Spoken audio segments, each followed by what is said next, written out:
Hello students, welcome to my YouTube channel. तो students start करशू university FY BCom semester 2 exam माटे business administration एटले के BA subject जेनु अत्यारे जे लेटेस्ट नाम छे modern business practice. Modern business practice ना जे most important short question and even long question आपणे आजे आ लेक्चर में डिस्कस करशुं। ओके, तो ए पहला छोकराओ हूँ तमने जणावी दऊं कि तमने नीचे डिस्क्रिप्शन अंदर अपनी टेलिग्राम चैनल की लिंक आपेली है FY BCom माटे अने जे अपनी 2 चैनल है टेलिग्राम पर तेना पर आपणे इम्पोर्टंट पण शेर करीए छे। सेमिस्टर 1 नी अंदर पण छोकराओ आपणे जे पेपर सेंड करेलुं हतुं ने ए पेपर मांथी कम से कम 40 થી 45 मार्क्सनुं पूछायेलुं हतुं। ओके, तो छोकराओ एवी ज रीते सेमिस्टर 2 में पण आपणे पेपर तमने आपवामां आवशे, तो टेलिग्राम चैनल की लिंक पण तमे जॉइन करी शको छो। ओके, અને આવનારા સમયમાં જો તમે સેમિસ્ટર 3 માં આવશો તો સેમિસ્ટર 3 માં આપણા લેવલ અપ કોચિંગ પર ઓનલાઈન કોર્સ પણ ચાલુ થઈ રહ્યા છે ગુજરાતી મીડિયમ અને ઇંગ્લિશ મીડિયમ બંને માટે।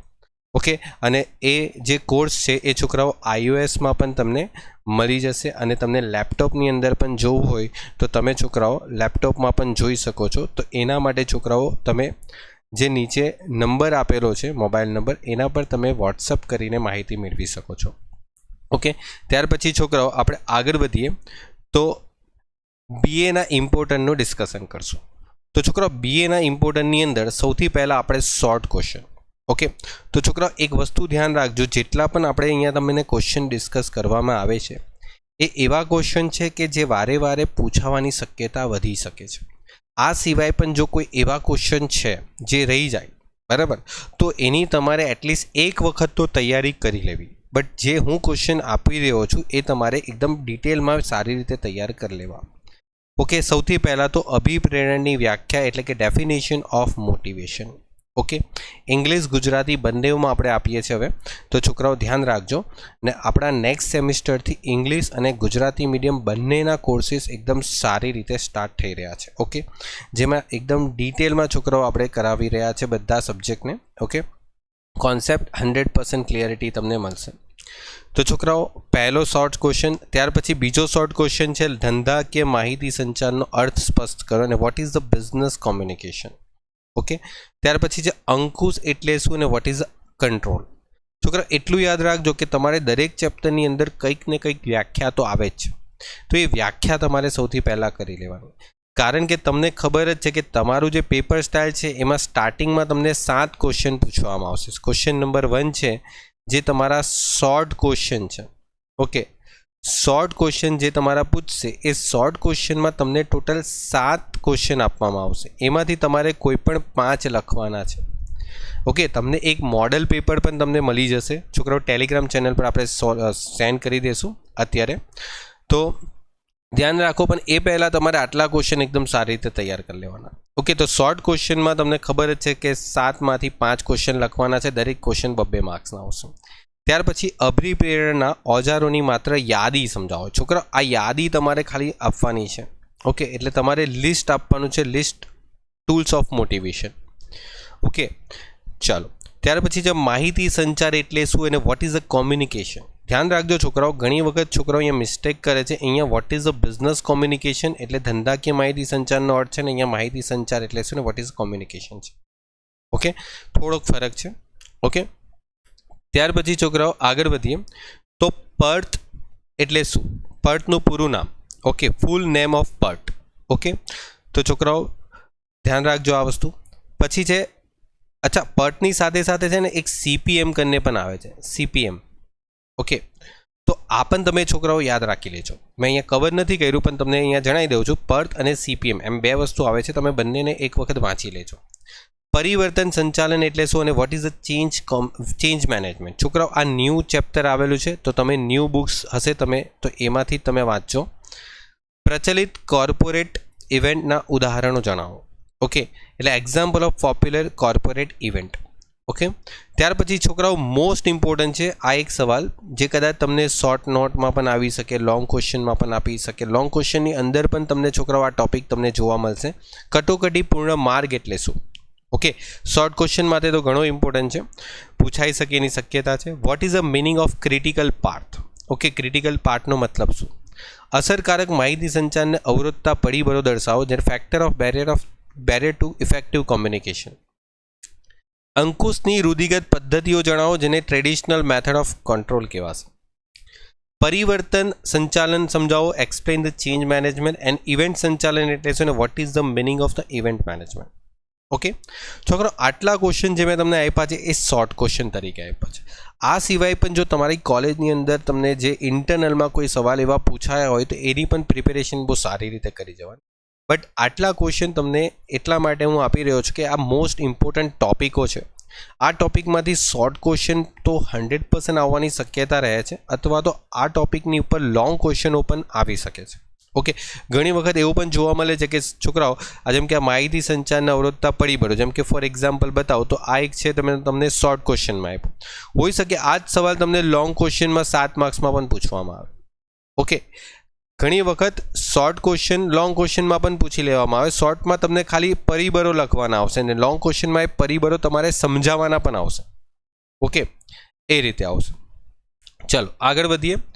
ત્યાર પછી છે તમને નેક્સ્ટ ટોપિક, તો લોંગ ક્વેશ્ચનની વાત કરીએ. હવે છોકરાઓ, લોંગ ક્વેશ્ચન તમારા માટે બહુ જ ઇમ્પોર્ટન્ટ છે, જે તમને એક્ઝામની અંદર 7 માર્ક્સમાં પૂછાઈ શકે છે, અથવા તો કોઈ એક 14 માર્ક્સનો પણ લોંગ ક્વેશ્ચન આવી શકે છે. ઓકે, તમને ખબર જ છે કે તમારો પ્રશ્ન નંબર 2 અને પ્રશ્ન નંબર 3 એ તમારે લોંગ ક્વેશ્ચનમાં આવશે. એટલે સમજો ક્વેશ્ચન નંબર 2 જે તમારો આવશે અને ક્વેશ્ચન નંબર 3 જે આવશે એ તમારે લોંગ ક્વેશ્ચન આવશે, જેમાં ક્યાં તો એક 14 માર્ક્સનો ક્વેશ્ચન આવે, એના ઓપ્શનમાં તમારે 7 માર્ક્સના 2 ક્વેશ્ચન આવી શકે, અથવા તો એવું પણ બની શકે કે ઉપર 7 માર્ક્સનો ક્વેશ્ચન, નીચે ઓપ્શનમાં બી 7 માર્કના જ ક્વેશ્ચન આવી શકે. તો આ ધ્યાન રાખજો. તો આગળ વધીએ છોકરાઓ. તો સૌથી પહેલાં હર્સબર્ગનો દ્વિપરિમાણનો સિદ્ધાંતની ટીકા સહિતની તમારે સમજાવવાનું છે. ઓકે, અને explain the criticism Herzberg 2 factor of motivation. ત્યાર પછી અબ્રાહમ માસ્લોનો સિદ્ધાંતની ટીકા સહિત સમજાવવાની છે, અને explain the theory of the hierarchy of the criticism. Okay, hierarchy with the criticism. Okay, Abraham Maslow છોકરાઓ અહીંયા આવશે. ઓકે, અબ્રાહમ માસ્લો, તમે અહીંયા ઇંગ્લિશ મીડિયમવાળા છોકરાઓ લખી દેજો અબ્રાહમ માસ્લો. ઓકે, લખાયું નથી, મિસ થઈ ગયું છે. તો અબ્રાહમ માસ્લોના સિદ્ધાંતની ટીકા સહિત તમારે એની ચર્ચા કરવાની છે. ત્યાર પછી માહિતી સંચારનું મહત્વ. ઓકે, ફાયદા. તો તમારે ઇમ્પોર્ટન્સ ઓફ ધ કોમ્યુનિકેશન, અથવા તો એને આપણે એડવાન્ટેજ બી કહી શકીએ છીએ. માહિતી સંચાર જાળના પ્રકારો આકૃતિ સહિત વિગતવાર સમજાવવાનું છે. ઓકે, તો explain thought the diagram. Okay, different types of communication network. Okay, ત્યાર પછી જો મેં તમને કીધેલું હતું કે પર્થ અને CPMની પદ્ધતિ, જે મેં તમને શોર્ટ ક્વેશ્ચનમાં કીધું, એ તમને અહીંયા લોંગ ક્વેશ્ચનમાં પણ કવર થાય છે, જેને એક્સપ્લેન કરવાની છે આખી મેથડને. માહિતી સંચાર અને માહિતી પ્રેષણનો તફાવત, એટલે કે difference between the communication and motivation. આ બંને વચ્ચે ડિફરન્સ શું છે? ઇવેન્ટ સંચાલનનું કાર્યક્ષેત્ર સમજાવો, સ્કોપ ઓફ ઇવેન્ટ મેનેજમેન્ટ. ને પ્રેરણાના વિવિધ ઓજારોની વિગતવાર ચર્ચા કરો, discuss the different tools of motivation. હવે છોકરાઓ, આ જે લોંગ ક્વેશ્ચન છે એ મોસ્ટ પ્રોબેબલ પૂછાઈ શકે એવા લોંગ ક્વેશ્ચન છે.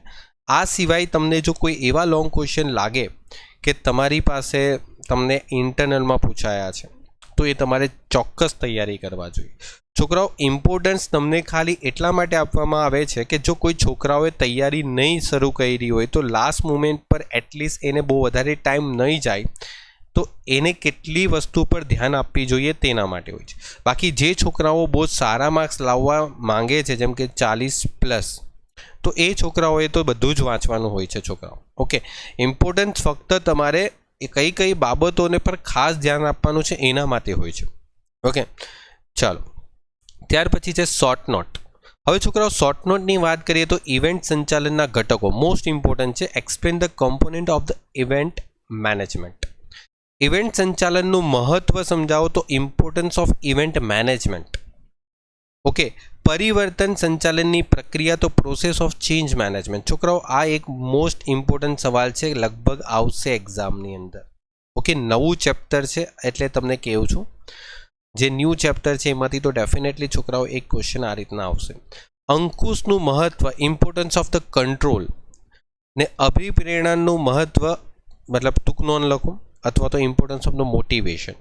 ઓકે, એટલે છોકરાઓ જો તમને જેટલા પણ ચેપ્ટર છે બધા ચેપ્ટરની અંદર તમારી વ્યાખ્યા તમારે ખાસ કરીને કેટલું ધ્યાન આપવાનું છે, તો પહેલાં તો વ્યાખ્યા તમારે બધા ચેપ્ટરમાં વ્યવસ્થિત લખી લેવાની એક પેજ પર બધી વ્યાખ્યા. ત્યાર પછી જે બધા ટોપિકો છે તમારા, એ બધા ટોપિકોમાં અમુક ટોપિક એવા હોય છે જેની પ્રક્રિયા પણ હોય છે છોકરાઓ, એ પ્રક્રિયા તમારે લખી લેવાની. ત્યાર પછી બધા ટોપિકોના મુદ્દા ખાલી જેમાં ફાયદા હોય છે અથવા તો મર્યાદા હોય છે, આ તમારે ખાસ લખી લેવાનું. અને જે તમારી ચોપડીની અંદર અમુક એવા ટોપિક હોય છે જેની કમ્પેરિઝન પોસિબલ છે, જેને આપણે તફાવત કહીએ છીએ, તફાવત. તો આ તફાવતને એકદમ સારી રીતે તૈયાર કરી લેવાનું. બરાબર, આટલી વસ્તુ તો તમે સારી રીતે તૈયાર કરી શકો તો તમારા માર્ક્સ બહુ જ સારા આવી શકે, 40 ઉપર માર્ક્સ આવી શકે. જેમ કે અમારા સેમિસ્ટર 1માં ઘણા સ્ટુડન્ટ એવા છે જેના 40 ઉપર માર્ક્સ છે ઇકો બીએની અંદર. જેમ કે વ્યાખ્યાની અંદર વાત કરીએ તો આપણે ઇંગ્લિશમાં ડેફિનેશન વાત કરીએ, પ્રક્રિયા પ્રોસેસ, જેમ કે તમને અહીંયા પ્રોસેસ પૂછી છે, જો ફાયદા મર્યાદા એટલે એડવાન્ટેજીસ ઓફ ડિસએડવાન્ટેજીસ, અને તફાવત એટલે કે તમારે ડિફરન્સ. ઓકે, આટલા કરી જવાનું. આટલું પ્રોપર તમે કરશો ને તો છોકરાઓ તમારે ડેફિનેટલી આરામથી 35-40ની ઉપર માર્ક્સ જાય જ છે, અને દરેક સ્ટુડન્ટના માર્ક્સ આવે જ છે, જે રીતે અમે કહીએ છીએ એ રીતે જો તૈયારી કરે છે તો. ઓકે, તો છોકરાઓ best of luck for your exam. Okay, મળીએ નેક્સ્ટ લેક્ચરમાં. અને છોકરાઓ જો તમને કોઈ પણ ઇમ્પોર્ટન્સ અથવા પ્રશ્નો પૂછવા હોય તો એના માટે તમે અમારી ટેલિગ્રામ ચેનલ પર જોઈન કરી શકો છો, નીચે ડિસ્ક્રિપ્શનમાં લિંક આપેલી જ છે. ઓકે, ત્યાં તમે જોઈન કરી શકો છો. આવનારા સમયમાં આપણે એકાઉન્ટ્સની અંદર, બીએની અંદર, ઇકોની અંદર આ બધા જે ઇમ્પોર્ટન્સ છે આપવાના છે ત્યાં, તો ત્યાં તમે જોઈન કરી શકો છો, તમારા માટે બેનિફિટ રહેશે. Okay, good bye, take care, મળીએ નેક્સ્ટ લેક્ચરમાં.